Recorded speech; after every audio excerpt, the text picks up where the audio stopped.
Hey, how's it going? Yeah, I think I'm going to talk to you guys about politics today. I know, right? Philosophy and politics, how interesting. But I've had a couple of thoughts about politics, in particular lately. You could also say it's economics. It's just a lot of these problems may apply more to the Canadians. So just a heads up. I think they're all relatable, and I think they're all problems in a lot of places. But just a heads up, these problems, I speak as a Canadian. So here we go. Problem the first. The working class citizen is abused badly. The hourly working class citizen is stuck in a rat race they can't win.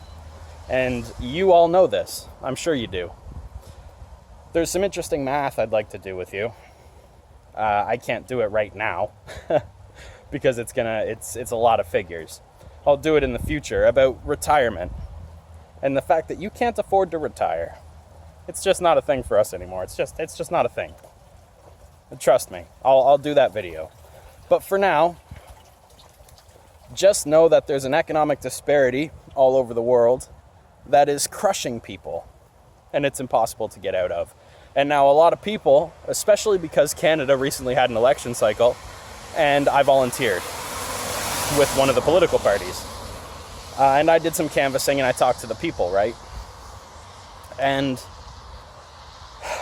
one thing a lot of people are campaigning on and running on is acknowledgement of this socioeconomic difference, right?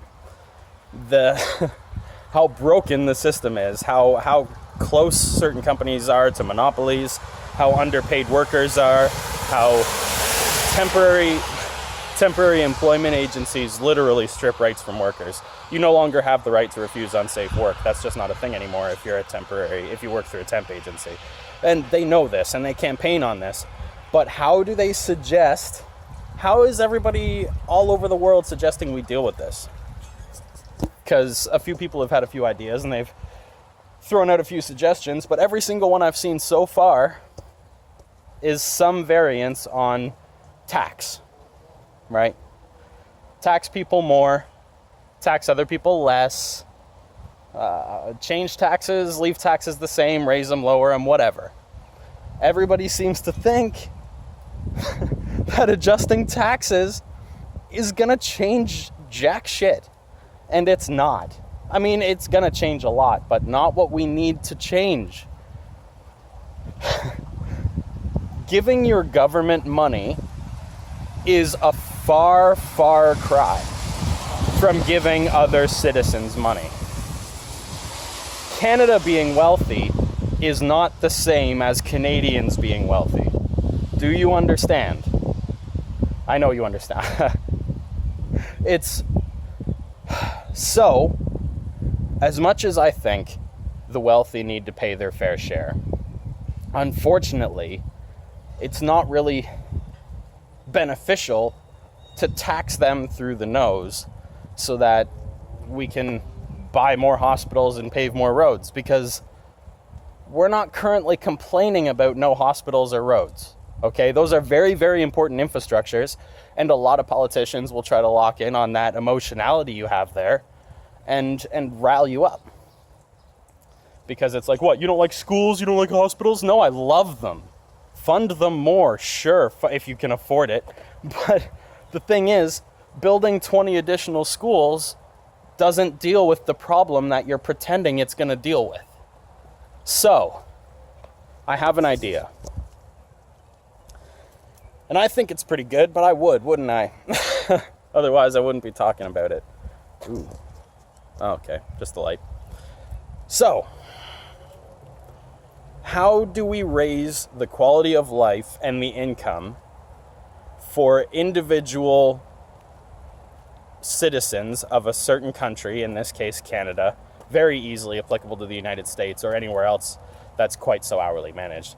How do we raise the quality of life for those people? How do we get more money into the hands of the individual and the family, the citizen, as opposed to the country itself? Well, my idea is based on overtime. right? The system, part of the reason the system crushes us so hard is you have to give up 40 hours a week of your life for a full-time job. That's 8 hours a day, 8 hours a day without, that's not counting breaks or anything like that. 8 hours a day is 1/3 of your day. 5 days a week. That's insane. It's not right? So that's crushing people. However, there's economic reasons for it, right? So let's get two birds stoned at once here, to borrow a phrase. And here's what I suggest. We alter the overtime program or legislature, okay? We introduce multiple tiers of overtime. For example, you work 20 hours, you get regular time. From 20 to 30 hours, you get time and a quarter. At 30 to 40 hours, you get time and a half. At 40 to 50 hours, you get double time. Sorry, I tripped up on myself. I'm a little bit on the spot here. But the point being, if an organization really wants to push that boundary, they will. Trust me. Google can afford to pay you time and a half. Okay? Fucking Walmart can afford that. Right? And now, if this program were to start, I imagine subsidies would be required for small businesses because it might be a bit of a struggle for them. Or alternatively, they would just have to hire multiple different people and they'd only work 20 hours a week. See, this isn't working. There is no, as it stands, there's no option for us. There's no option for people growing up in the world, aging in the world right now, who are not already established with their retirements lined up. If your retirement isn't already lined up, too late, bro, because retirements aren't really a thing anymore. So, yeah, I genuinely believe, I'm going to start just kind of waffling here.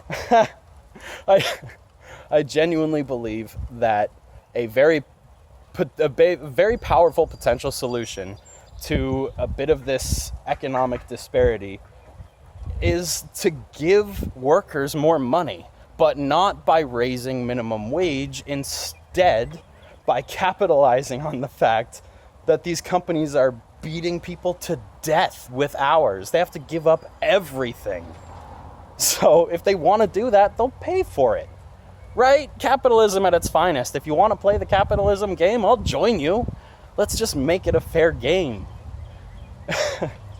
The world's been built over generations by people who just wanted to make a slight change in the way things were done so they could make a little more money in their lifetime. There's nothing wrong with that, but the problem is those laws remain.